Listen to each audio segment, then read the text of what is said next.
चलें जी, इसका वैसे तो जरूरत नहीं थी। अब हुआ ऐसा है कि आप लोग सबकी एनपीवी ने डिफरेंट आ रही, सिर्फ उन लोगों के बराबर आ रही है जिन्होंने म्यूचुअल अंडरस्टैंडिंग के साथ, तो वही बाई चांस भी कह सकते हो। और ये ऐसा चांस है कि, और ये आज से नहीं, जब से मैं पढ़ाने लगा हूँ, लोग तो कहते हैं ना भाईचारा, मैं कहता हूँ ये बहनचारा है कि जो दो या तीन खवातीन आपस में दोस्त होते हैं उनको जहां मर्जी बिठा दो उनके आंसर बराबर आते हैं। अभी आज तक ये बात मुझे समझ नहीं लगती कि ऐसा क्या, इतना एक स्ट्रॉन्ग दिल को दिल से कैसे रहा हो सकती कि अलग अलग बिठाने पे भी। अब वो कॉस्ट अकाउंटिंग में भी दो बच्चियां ऐसी हैं तो उनको मैं पूछता हूँ, वो पहले कस्में उठाने लग जाती हैं कि सर हमने एक दूसरे का नहीं देखा, आप हमारी वर्किंग चेक कर लें, और उनके आंसर भी बराबर होते हैं, उनके मार्क्स भी सेम आते हैं।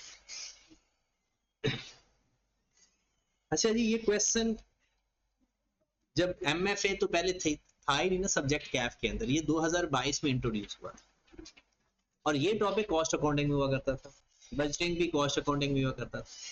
एक और पेपर होता था BMS, business management and strategies, उसके अंदर थ्योरेटिकल पोर्शन हुआ करता था। अब उन्होंने वो पेपर खत्म कर दिया और एक नया पेपर डेवलप किया एमएफए के नाम से, मैनेजरियल एंड फाइनेंशियल एनालिसिस।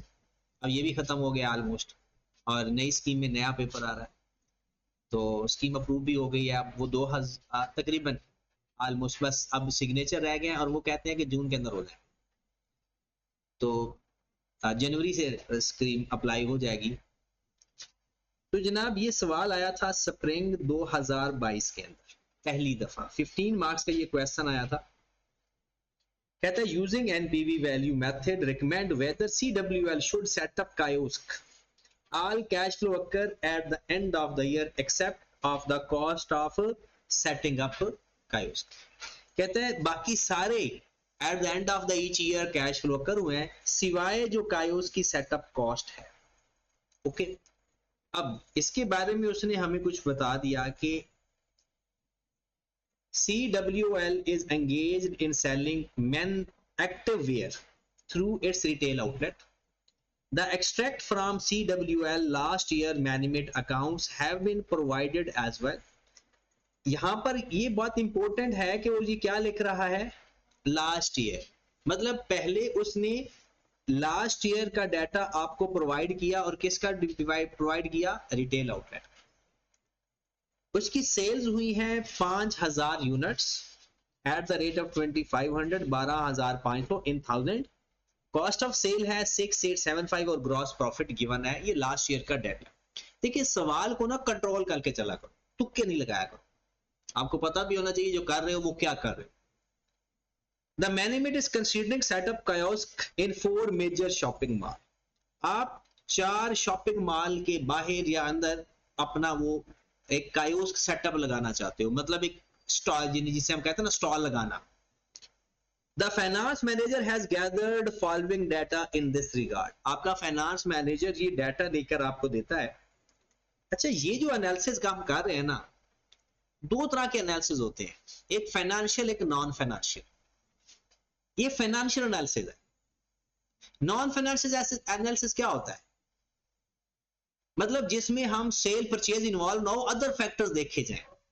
देखा ना, आप कायोस तो बना रहे हो, आपने फाइनेंशियल डाटा तो ले लिया, अब ये भी तो हो सकता है जिस जगह आप बना रहे हो सकता है उसके साथ भी वही चीज कोई बेचने वाला हो, हमारा कोई कंपेटिटर हो, हमने उसको भी कंसीडर करना है। हो सकता हो कि वहां पर हमें ट्रांसपोर्ट कॉस्ट ज्यादा पड़ती हो आने जाने का। ये सारे कौन से फैक्टर्स हैं, non financial factor.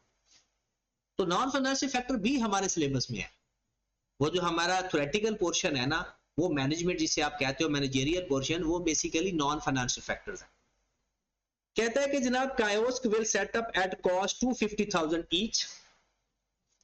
Kiosk total 4 kiosk हमने सेटअप लगाने हैं, 2,50,000 एक कायोस्क की वैल्यू है। Kiosk would have estimated useful life 3 years subject to the depreciation 40% और reducing balance method. At the end of 3 years kiosk have no residual value, ना उसकी कोई रेजिडुअल वैल्यू एंड पे 40% रिड्यूसिंग बैलेंस मेथड है। और अगर वो खुद बताएगा इनिशियल अलाउंस के बारे में तो हम लिया करते हैं, वरना नहीं। और अभी तक जितने भी आई के अपने पास पेपर दिए हैं एक दफा भी इनिशियल अलाउंस वाला सवाल नहीं आया, लेकिन ये आपने देखना जरूर है, कंसीडर जरूर करना है, क्योंकि आई कैप की बुक के अंदर है तो पेपर में आ सकता है। कहता है 44,000। पहले हम ना इसकी वर्किंग करते जाते हैं। ये तो हमारे पास सिर्फ 250,000 को मल्टीप्लाई कैसे कर देंगे, ये हमारी इनिशियल इन्वेस्टमेंट आ गई। 4,000 units would be sold all the kiosk in the first year। पहले साल चारों कायोस्क में 4,000 यूनिट सेल हुए। अब इसमें गलती क्या हो सकती है कि हो सकता है किसी ने इसको एक कायोस्क की सेल समझ के इसको 4 से मल्टीप्लाई कर दिया हो, ऐसा नहीं है, ये चारों कायोस्क के ऊपर की सेल्स है। It is estimated that 20% customer of retail outlet, वो रिटेल आउटलेट भी आपका है, वुड शिफ्ट टू कायोस्क। कहता है 20% कस्टमर है वो जो आपका आउटलेट है वहां से शिफ्ट हो जाएंगे, तो ये जो 20% है ये आपका कंट्रीब्यूशन लॉस आ। The past trend of the retail outlet sales have revealed an average 5% increase in units each year। कहता है आपके 5% यूनिट हर साल ज्यादा बिकते हैं, ये पास्ट एक्सपीरियंस आपका कहता है। It is expected to continue for both retail outlet and kiosk। अब इसमें दो मसले थे। अब जो फर्स्ट ईयर की सेल है ना रिटेल आउटलेट की, सॉरी कायोस्क की, वो 4,000 है। अगले साल की आएगी जी 4,000 मल्टीप्लाई बाय 1.05, अगले साल की आएगी जी 4,000 मल्टीप्लाई बाय 1.05 का स्क्वायर, और 3 साल है टोटल। चलो जी खत्म हो गया, ये हमारी सेल आएगी। ये बात समझ लगी? पहले साल की 4,000 है, अगले साल भी 5% बढ़ जाएगी, उससे अगले साल भी 5% बढ़ जाएगी, और 20% दूसरे कस्टमर शिफ्ट हो जाएंगे। अब उसकी सेल कितनी है भला? पहले 5,000। अब अगर हम कंट्रीब्यूशन लॉस यूनिट्स देखें, यूनिट लॉस देखें, तो भला क्या आएगा? 5,000 मल्टीप्लाइड बाय 1.05, 5,000 मल्टीप्लाइड बाय 1.05 का स्क्वायर, 5,000 मल्टीप्लाइड बाय 1.05 का क्यूब। ये पता चला कि एक में मैंने 5% दूसरे साल में लगा रहा हूं और एक में मैं शुरू से लगा रहा हूं। इस बात को क्रैक कर पाए हो या नहीं? देखिए वो जो 5,000 थे वो लास्ट ईयर का डाटा था, और उसने कहा जी हर साल 5% बढ़ना है, और ये जो 4,000 यूनिट्स हैं वो हमारी फर्स्ट ईयर की सेल है। तो इसका मतलब है 4,000 उसने फर्स्ट ईयर की सेल बता दी, फिर आगे हर साल 5% बढ़ता जाएगा। ये बात क्लियर हुई? तो एक यहां पर मिसअंडरस्टैंडिंग हो सकती थी स्टूडेंट्स की, कि हो सकता है किसी ने 5% लगाया हो, दोनों के ऊपर सेम ट्रेंड पे रखा हो। ये बात आपको समझ लग गई है ना? क्या लिखा हुआ है ये सेकंड पॉइंट पढ़ के देख लें। 4,000 unit will be sailed in the first year, और 5% ट्रेंड है हर साल बढ़ना। और वो जो 5,000 है, क्या वो फर्स्ट ईयर की सेल है या पिछले साल की सेल? वो तो पिछले साल की सेल है। तो जब अगला साल आएगा तो उसकी तो 5% बढ़ेगी ट्रेंड के हिसाब से, और जो यूनिट लॉस होंगे वो होंगे 20%। तो इसका 20% लिया। अब अगर आपने तो फाइंड किया हुआ तो मुझे बता दें 20% यूनिट्स 1050 1103 ये सब का मैच कर गया। अब ये चीजें आपकी वर्किंग है, लेकिन मेरे ख्याल में एक पेज काफी होगा सोल्यूशन के लिए पेपर में। अगर आपको लगता है कि आपका एक पेज कम हो रहा है तो कुछ सोल्यूशन के जो एलिमेंट्स है ना वो वर्किंग में कर ले। जैसे 3-4 कॉस्ट गिवन है ना, सारी कॉस्ट जाकर वर्किंग में कर ले, और वहां पर वर्किंग का रेफरेंस देकर वर्किंग का टोटल करके इधर आकर वर्किंग लिख दे। तो पेज सोल्यूशन के लिए एक ही पेज रख लो, अगले ही पेज से ऐसी खूबसूरत वर्किंग करते जाएंगे जो चाहे उसको वो रिजल्ट मिलता जाए। तो हमने पहली वर्किंग कर दी कि यूनिट सोल्ड ये हमारे हैं, और दूसरी वर्किंग कर दी कि जो यूनिट हमारे लॉस हुए। आगे चलते हैं। In the first year kiosk sales a discount 15% would be offered on the retail price. हमने पहले साल कायोस्क के केस में 15% डिस्काउंट ऑफर किया। However discount would be reduced to, ये रिड्यूस्ड बाय नहीं है, reduced to 10% for subsequent years. पहले साल की सेल का 85% ले लेंगे और अगले 2 सालों की सेल्स का 90% ले लेंगे. The rent of each kiosk space, each kiosk would be 150,000 per annum multiplied by the marketing campaign for kiosk would be carried out 50,000 for the first year. However, it would be reduced to 50% for a subsequent year. कहता पहले साल हमने ज्यादा campaign की है, फिर अगले सालों में हमने कंपेन कम कर दिया. One sale person would be hired for each kiosk. इसका मतलब ये भी हमें 4 लोग चाहिए. He would pay 20,000 per month in addition to the 1% on retail price of each unit sold. ये ऐसे iCap ने गलत काम किया है भाई. जो हम सेल फाइंड कर लिए उसी का कमीशन कह देता ना, तो हम उसी वैल्यू पर कमीशन दे देते, लेकिन वो क्या कह रहा है, रिटेल प्राइस के ऊपर कमीशन दो. इसका मतलब हमें रिटेल प्राइस भी फाइंड करनी पड़ेगी. उसके लिए तो हम डिस्काउंट लेंगे. रिटेल प्राइस तो होती वही है जो बिफोर डिस्काउंट होती है, क्योंकि अगर डिस्काउंटेड प्राइस होगी तो उसका कमीशन कम होने का खतरा है. कहता है एक तो हमने हर महीने 20,000 रुपया देना है उसको, और दूसरा 1% कमीशन भी दिया करना. Cost of capital 18%, 30%. All revenue and cost are quoted on today rate and expected to remain same in the first year, or estimated annual inflation 10% applicable all future revenue and cost. अच्छा, जब वो कह देते ना all future revenue and cost, और अगर आपको question के अंदर रेजिडुअल वैल्यू गिवन हो तो उसके ऊपर भी इन्फ्लेशन लगा दिया करो. जब वो कहता है ना all future revenue and cost, सब के ऊपर लगा दिया करो.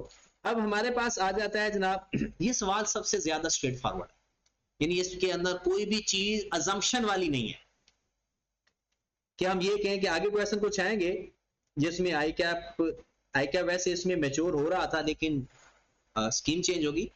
iCap इसके अंदर वो जो लेवल ऑफ डिफिकल्टी है वो थोड़ा बढ़ा रहा था, मैच्योर कर रहा था इस सब्जेक्ट को, क्योंकि ये सब्जेक्ट बड़ा मुश्किल समझा जाता है CFAP के अंदर.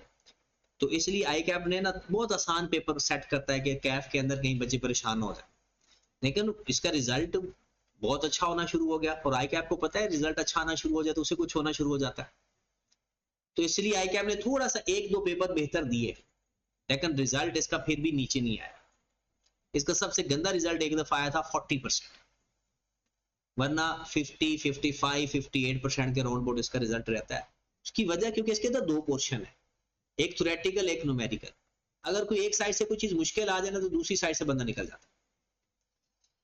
हाँ जी, इसका पेपर में आपने जिस पैटर्न में हल करना है, हम वो पैटर्न एक सेट करते हैं अपना. सबसे पहले तो हम नाम लिखेंगे, CWL है जो भी है, हमने नेट प्रेजेंट वैल्यू फाइंड करनी है.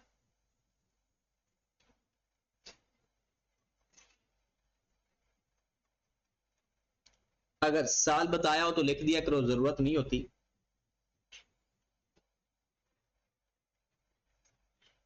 और यहां पर आप ये भी लिख सकते हो रुपीज इन 1000 या मिलियन या किसी में भी. तो इसमें आपने 1000 में किया है या डायरेक्ट किया है?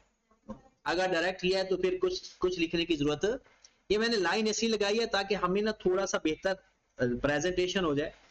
यहां पर हम लिख देते हैं ईयर्स 0, 1, 2, 3. ठीक होगी बात. सबसे पहले हम अपना लिखते हैं यहां पर रेवेन्यू, सेल्स या रेवेन्यू, और यहां पर आपने लिखनी है वर्किंग नंबर 1 या नोट नंबर 1. ये आपका अगला पेज हुआ करेगा पेपर में. आपने यहां पर लिखना है जनाब वर्किंग नंबर 1. इसमें हमें एक यूनिट चाहिए थे और एक सेल प्राइस है जो कि चेंज हो रही है. अब हमने यहां पर लिख लेने यूनिट्स और यहां पर लिख लेने हैं sale price per unit. Working के अंदर आप एब्रीविएशन इस्तेमाल कर सकते हो, थोड़ा रफ काम कर सकते हो, लेकिन बेहतर हो गया समझ आनी चाहिए. हमारे यूनिट हमने लिख लिए थे 1, 2, 3, 4000, 4200, 4410. सेल, पहले सेल प्राइस ये गिवन है, 2500। लेकिन क्या आप पहले साल 2500 का बेचोगे? नहीं, 2500 का नहीं बेचोगे, बल्कि आप इसको नहीं नहीं, डिस्काउंट भी तो देना है ना। डिस्काउंट पर हाँ, ये भी कर लेते हैं कि क्योंकि हमने कमीशन भी देना है तो डिस्काउंट अलग से अप्लाई कर देते हैं। ये हमारे पास 2500 है, लेकिन ये इसकी 2500 नहीं है, ये एग्जिस्टिंग है, पिछली साल की है ना। देखें इन्फ्लेशन जो है वो पहले साल पर वही रहेगी। इन्फ्लेशन अप्लाई करनी है ना इसके ऊपर, इसके ऊपर हमने वो तो अप्लाई नहीं कर रहे ना। जो इन्फ्लेशन अप्लाई करनी है ना वो पहले साल पर अप्लाई नहीं करनी, उसने खुद ही कह दिया, मना कर दिया। तो पहले साल कितनी सेल आई? तो 2500 का 10% लेना है, कितना है इन्फ्लेशन? 10%। तो इसको 1.10 से मल्टीप्लाई कर दो, 27, फिर इसको 1.10 से मल्टीप्लाई कर दो, 30। अब हम इसको ले लेते हैं टोटल सेल, टोटल सेल्स। हाँ जी, टोटल सेल्स ले, इसको मल्टीप्लाई कर दें। 10 मिलियन या 1 मिलियन? 10 million 55 1150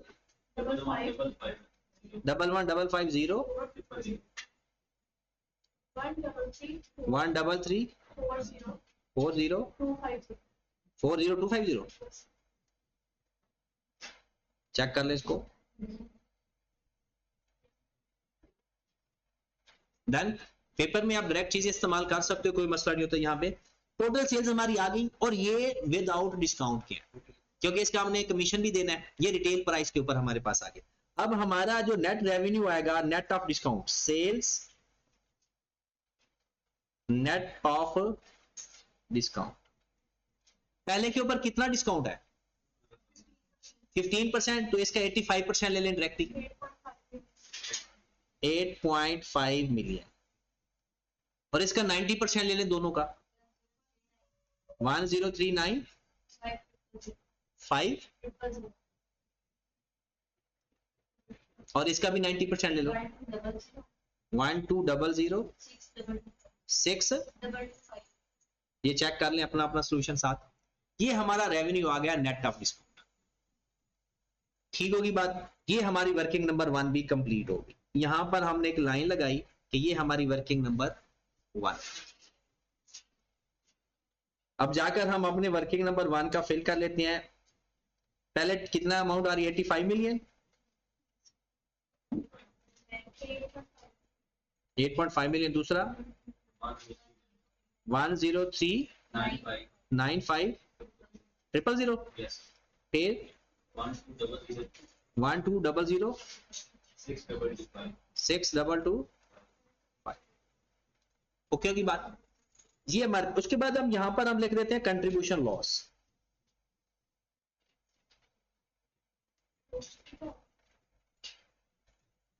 working number 2। अब यहां पर हम वर्किंग नंबर 2 करते हैं और इसमें और बेहतर होता है कि आप अगर टाइम है ना तो वर्किंग के साथ अपनी हेडिंग लिख दिया करो, उसको फाइंड करने में आसानी होती है। अब कंट्रीब्यूशन लॉस, यूनिट्स कितने लॉस हुए? पहले 2500 5000 थे ना, 5000 का जो 20% हमने ये वर्किंग की थी, 1050 1103 1158। अब उसकी जो प्रॉफिट है, कितना ग्रॉस प्रॉफिट आया था उसका पहले पिछले साल? 5625। कितना ग्रॉस प्रॉफिट आया था? 5625। अब क्या अगले साल भी यही ग्रॉस प्रॉफिट आता? ये तो पुराना डाटा है ना। क्या इसके ऊपर इन्फ्लेशन अप्लाई होगी या नहीं? पहले साल, क्योंकि उसने कहा पहले साल इन्फ्लेशन अप्लाई नहीं करनी। तो आपके पास ये आ गया 56, ये ग्रॉस प्रॉफिट हमारे पास आ गया।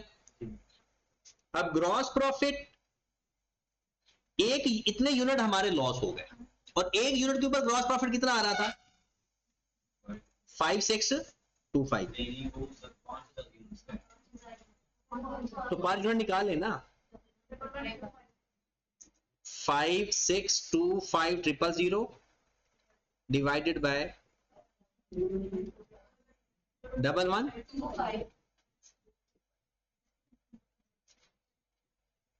multiplied by 1.10 127.5 multiplied by 1.10 136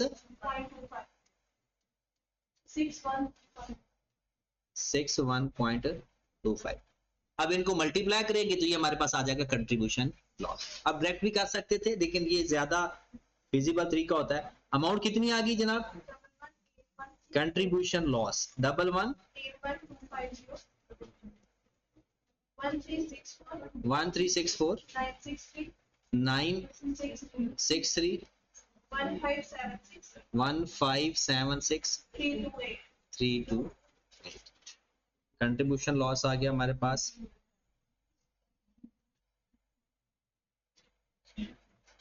1181,250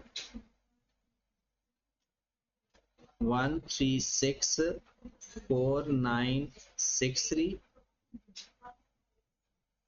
15763।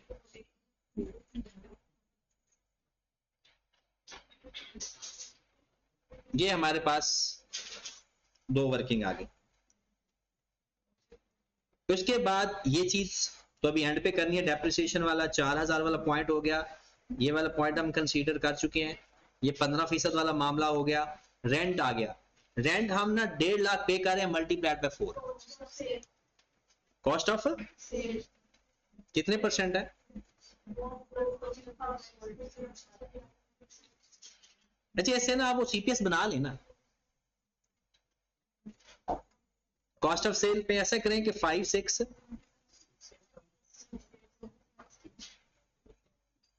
Cell का फाइंड करें या कॉस्ट ऑफ सेल का, सीपीएस किस पे कर रहे,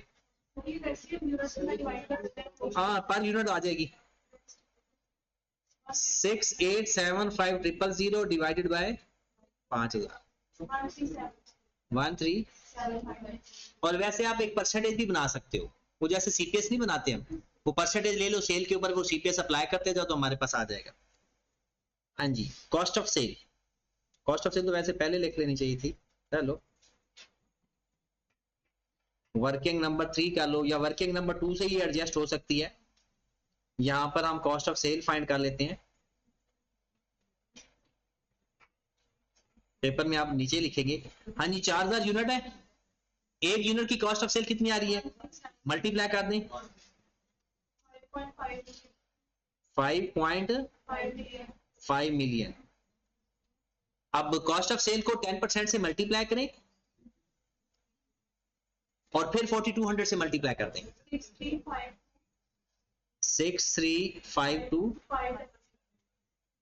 फिर जो कॉस्ट आपके पास आ रही है मैं यहां पर लिख ही देता हूं, पहले कॉस्ट कितनी 1375, इसको 1.10 से मल्टीप्लाई किया कितना 1513 1। अब इनको यूनिट से मल्टीप्लाई कर दो, हाँ जी 4410 से मल्टीप्लाई किया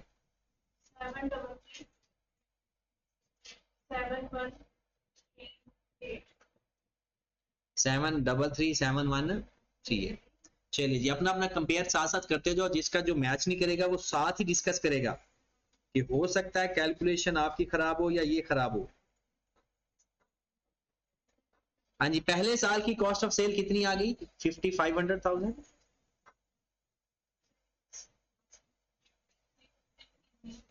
दूसरे साल की कॉस्ट ऑफ सेल कितनी आ गई जनाब 6352,500। तीसरे साल की कॉस्ट ऑफ सेल क्या आ गई जी 733,713,8। ठीक होगी बात। नेक्स्ट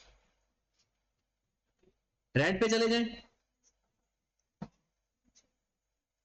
या फिर कमीशन फाइंड कर लें, कमीशन लिख लेते हैं। हाँ जी, वर्किंग की तो जरूरत भी नहीं है इसमें। ये आपके पास टोटल सेल्स थी, इसका 1% ले लें। 10 मिलियन का 1% लिया 100,000, 1115 00 13340 रेंट। सबसे पहले रेंट कितना आ रहा है पहले साल का,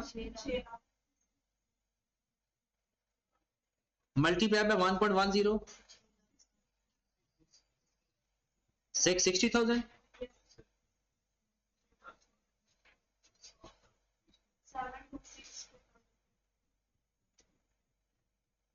फिर आ गया हमारे पास एडवर्टीजमेंट या मार्केटिंग।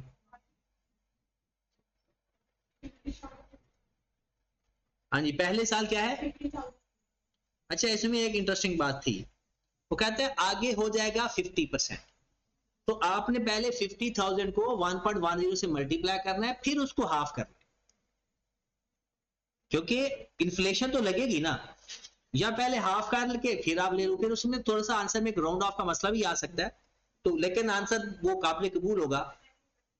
तो 50,000 का पहले 1.10 लें, वो 55,000 बन जाएगा, उसका फिर 50% करते हैं।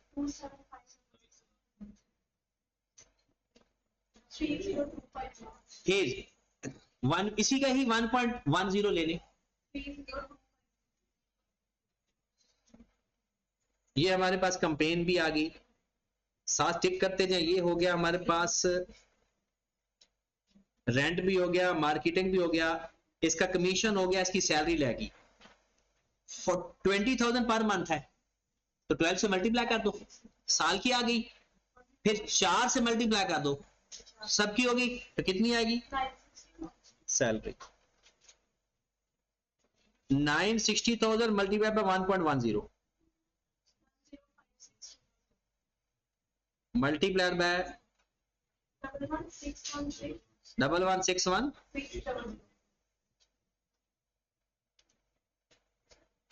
डेप्रिसिएशन का मामला रह गया, बाकी सारा हो गया। अब इसमें यहां पर हमारे हाथ में दो डिसीजन हैं, या तो हम ऐसा करें कि इसका टैक्स पे चले जाएं और डेप्रिसिएशन का टैक्स सेविंग ले लें, प्लस माइनस करनी है। चलो प्लस में पहले भी डेप्रिसिएशन फाइंड करके आते हैं। वर्किंग नंबर, वैसे मैं प्लस माइनस किया करता था सिर्फ इसलिए कि वो मुझे मजा आता है दोबारा कर प्लस करने।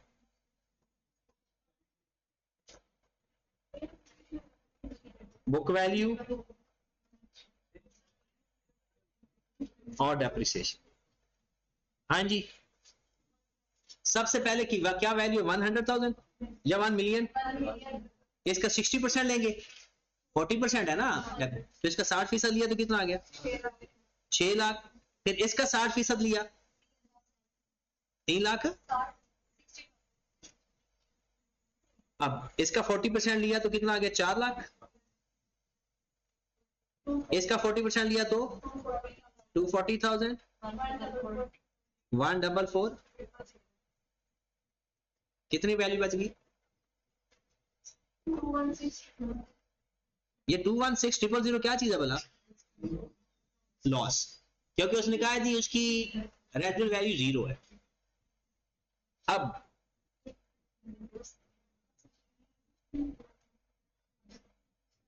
तो हमने कहना है जी डेप्रिसिएशन, पहले आ गई 4 लाख, 2,10,000,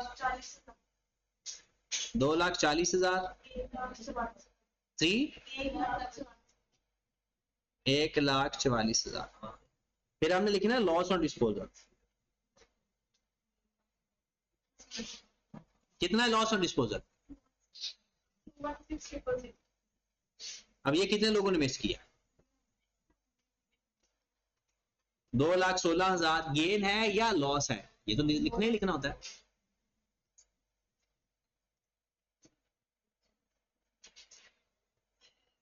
टैक्स कैश फ्लो, हाँ जी, पहले का टोटल कितना है? 291,250 नेगेटिव है। फिर 578,537 फिर 681,506 tax at the rate of 30% है। अच्छा, अगर नेगेटिव का होगा तो उसका टैक्स फिर क्या होगा? टैक्स सेविंग होगा या रिफंड का केस बन जाता है ना वो, उसमें कुछ। तो हमने कैश फ्लो के केस में ना, कोई भी हमारा नेगेटिव होगा तो उसका टैक्स पॉजिटिव होता है, और अगर कोई पॉजिटिव होगा तो उसका टैक्स नेगेटिव होता है। तो कितना टैक्स आ रहा है 30% इसका 291,250 का?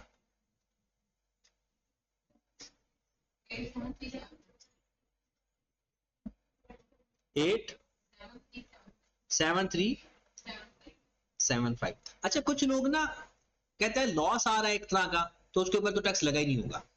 ऐसा भी अगर आप अजम्पशन ले लोगे तो कोई फर्क नहीं पड़ता।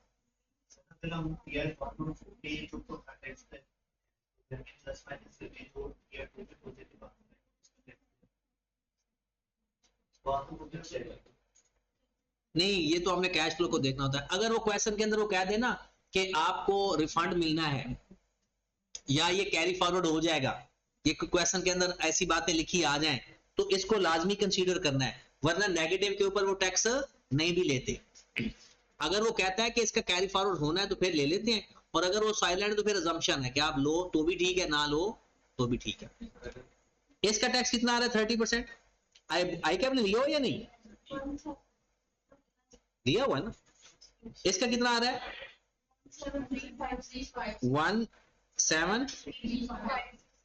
1756 फिर 2044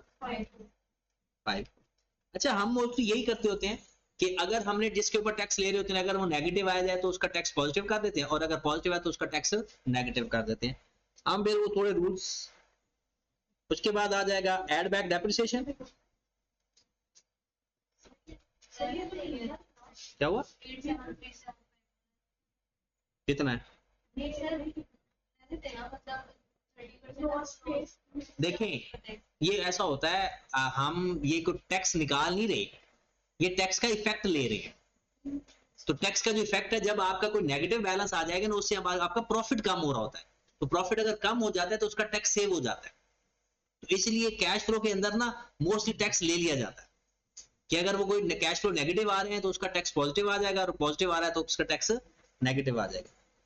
हाँ जी, डेप्रिसिएशन पहले कितनी एड बैक करनी है?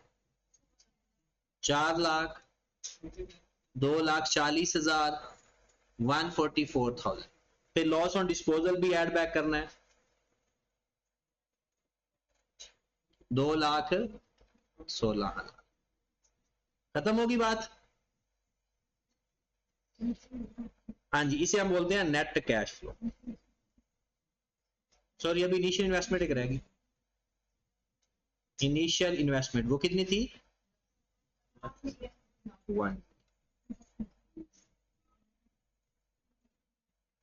1 million negative.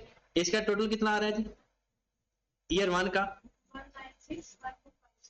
196। Positive negative? Positive हो गया। चल जी नेक्स्ट। 644,976 फिर अगर आप डेप्रिसिएशन ऊपर माइनस करते ना करते ना तो आपको ये नेगेटिव वाला मामला ही नहीं आना था।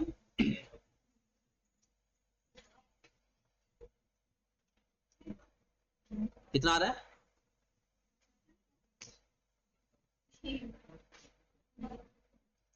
तो आपने सबने किया हुआ है, कोई भी बता दे।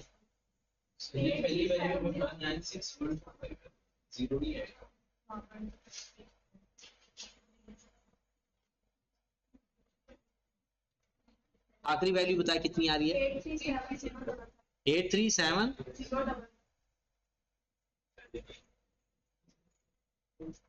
डिस्काउंट फैक्टर 18% था। प्रेजेंट वैल्यू 1 डिवाइड बाय 1.18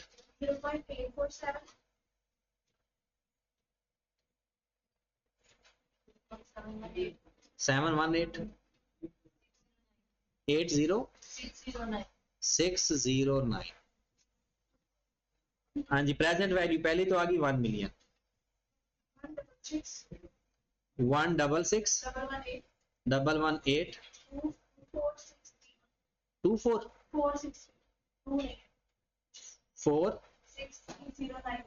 409 837055 का multiply by points 509766 net present value.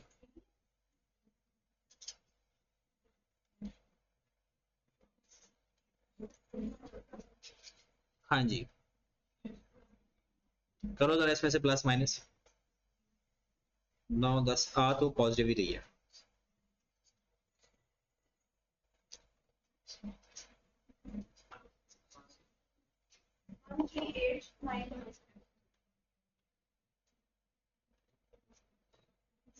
Positive है तो रिकमेंडेशन देंगे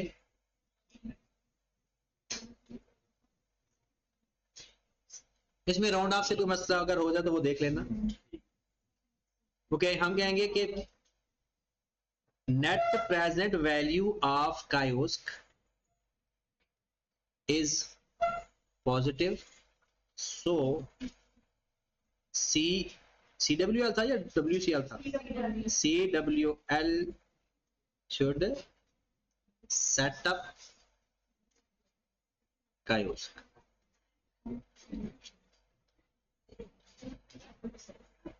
अच्छा, अब